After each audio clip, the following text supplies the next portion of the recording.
Posicionar elementos na tela é algo que arrepia os seus cabelos? No vídeo de hoje vou te ensinar tudo o que você precisa saber sobre posicionamento CSS e no final desse vídeo você será capaz de posicionar os elementos como um profissional. Vamos ao vídeo. Para esse exemplo, utilizaremos um simples HTML, que eu já deixei ele pronto, onde temos uma div com a classe parent e 3 divs filhas, que eu nomeei de filho 1, filho 2 e filho 3, como vocês podem ver aqui.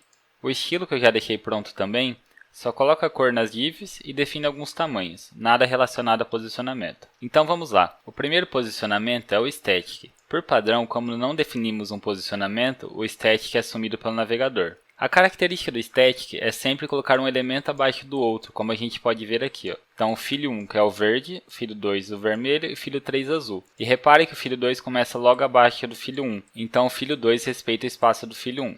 Do static é isso, ele é bem simples, por isso que é o comportamento padrão dos navegadores. Vamos agora ao posicionamento relativo. O posicionamento relativo tem duas características. A primeira dela é que a gente consegue utilizar os atributos top, right, bottom e left. Veremos, por exemplo, na child1, que é o filho 1, vamos colocar o posicionamento relativo e vamos dizer que ela tem um top 50 pixels. Repare que ela desceu 50 pixels para baixo, só que ela não empurrou a filho 2 para baixo e a filho 3 para baixo. Por que isso acontece? O espaço que ela ocupa, o navegador já deixou ele reservado e depois saiu posicionando essa div. Então a gente não consegue falar para o navegador que a gente vai posicionar uma div relativo, mas só que eu quero empurrar as outras divs como se ela fosse estática. Isso não é muito utilizado, por exemplo, top, bottom, right, left no relativo, porque me obriga a colocar em todas as divs abaixo se eu quiser manter o posicionamento. Então se eu quisesse que a filho 2 e a filho 3 acompanhasse, eu precisaria colocar o mesmo estilo em todas,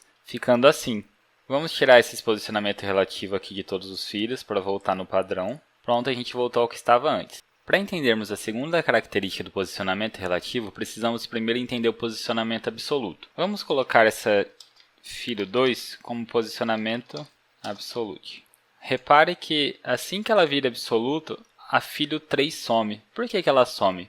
Imagina que o documento tenha um fluxo e ao colocarmos uma div como absoluta, ela sai desse fluxo como se fosse numa outra dimensão. Supondo que eu tenha as coordenadas x e y, é como se ela criasse uma coordenada z de profundidade. Então ela sai desse fluxo do documento, então eu tenho div 1, 2 e 3. A 2 vem para cá, então a 3 sobe. Então a 3 está atrás dessa 2. Vamos posicionar ela, por exemplo, com um left 50 pixels. A gente vai ver que a filho 2 veio a 50 pixels para cá e aqui embaixo está 3. Se a gente colocar uma opacidade, por exemplo, de 0.5, a gente consegue ver aqui certinho, ó, onde está 3 e onde está 2. Então é como se essa 2 não pertencesse mais a esse fluxo.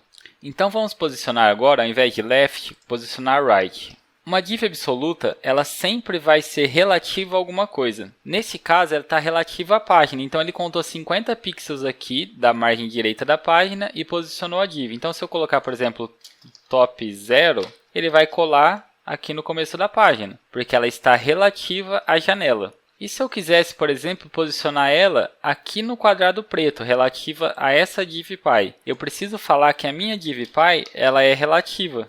A partir desse momento, todos os elementos filhos ficam relativos a ele mesmo. Então, sempre que eu tiver um filho absoluto, primeiro ele vai ver, existe um pai relativo? Não. Existe um avô, que é o pai desse pai relativo, e ele vai indo até chegar no navegador. Se ele não encontrar nenhum elemento relativo, ele assume o navegador. Nesse caso, o primeiro elemento depois do filho é o parent. Ele encontrou o parent como relativo? Encontrou. Então, vou me posicionar relativo a esse elemento. Por isso o nome é relativo. Então, o absoluto, ele é muito útil para a gente posicionar o top, right, bottom e left. Se a gente quiser posicionar relativo a um pai, eu preciso que esse pai esteja como relativo. Se eu não definir o relativo no pai, ele vai ser sempre relativo ao próprio documento.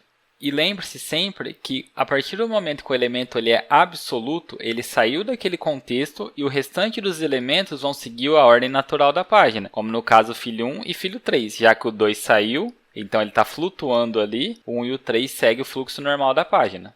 Então temos o posicionamento padrão, que é o static, que ele mantém os elementos no fluxo do documento, então sempre um seguido do outro, que é o posicionamento padrão. Sempre que a gente não definir, o navegador vai assumir que é estático. Além disso, temos o relativo, que nos permite posicionar com top, right, bottom e left, lembrando que ele mantém a posição que ele estava e depois posiciona. Então os elementos abaixo vão pensar que ele deveria estar naquela posição, só que a gente modificou com o top, right, left. Além disso, o relativo nos permite que os filhos se posicionem relativo a mim. Então, sempre que eu tiver um filho absoluto, vai ser relativo a mim. Temos também o absoluto, que acabamos de ver, que nos permite posicionar relativo a um pai que esteja com o position relative ou a própria janela do navegador. E o quarto que a gente tem é o fixed. Vamos pegar, por exemplo, essa div2 mesmo como fixed.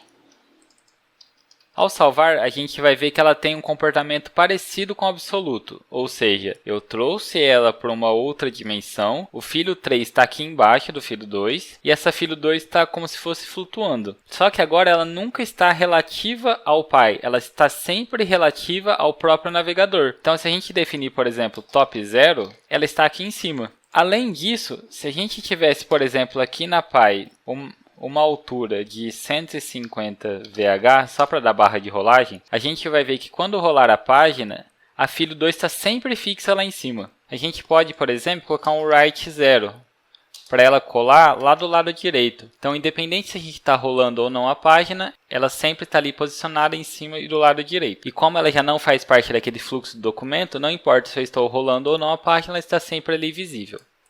Então a Fixed ela é muito útil se a gente precisar, por exemplo, posicionar um header fixo, um footer que seja fixo. A gente consegue ter algum menu, alguma coisa que sempre vai ser fixa na lateral. A Fixed serve justamente para isso.